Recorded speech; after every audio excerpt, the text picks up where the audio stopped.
Today's lab is Lab 30, cross-linking of polymers.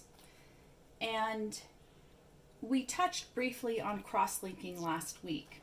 Sometimes pendant groups, instead of hanging loose from a polymer chain, as we know we have like a backbone of carbons, instead of the pendant group just hanging down, we can actually have,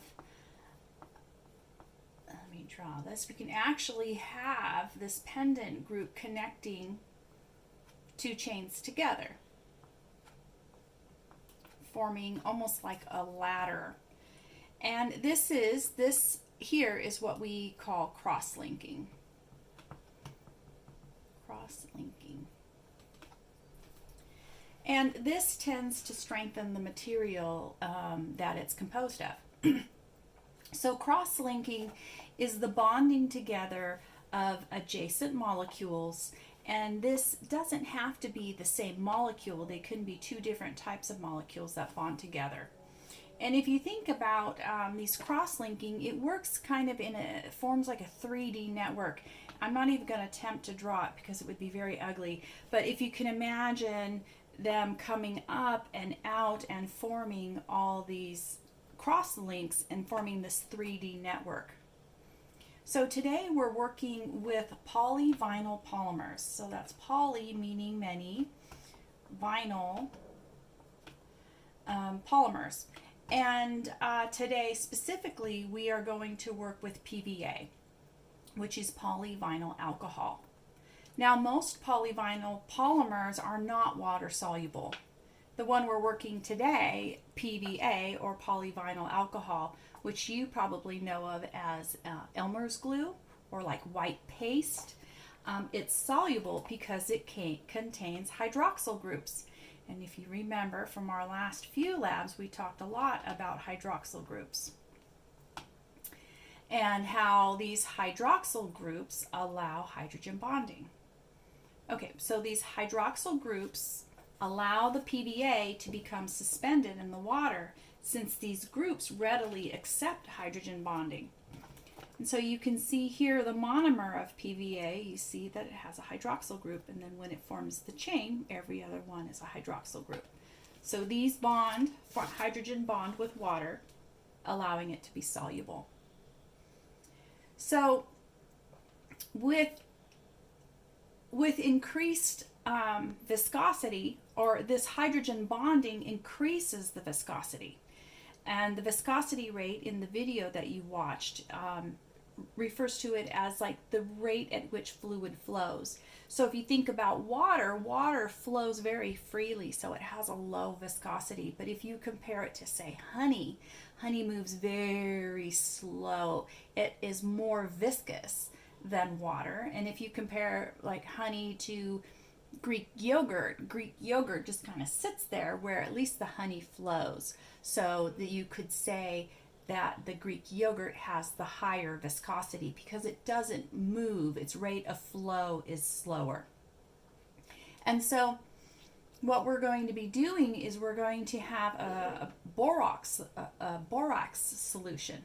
And when we mix borax with water, we end up with borate ions. Okay? So we've learned now that when we have an ion, it means there's an imbalance in the charge.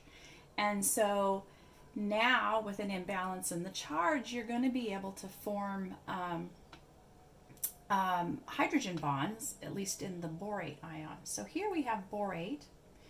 And when borate is an ion, it actually can have 4 covalent bonds, and each of these will form a bond with a hydroxyl group. And so you can imagine now we have all these hydroxyl groups, how well this is soluble in water. So now we're going to mix in the PVA, and we saw in the PVA monomer how it had a hydroxyl group also. And so let's say we have PVA here, PVA here, and then, you know, it has that OH, that hydroxyl group. Now these are able to form hydrogen bonds. Okay? So when we mix the PVA, these hydroxyl groups form hydrogen bonds with the adjacent PVA molecules. So when PVA and the borax solution are mixed, they form this complete network of all these hydrogen bonds, creating cross-linking. And this cross-linking then makes the slime that we're going to make thickened.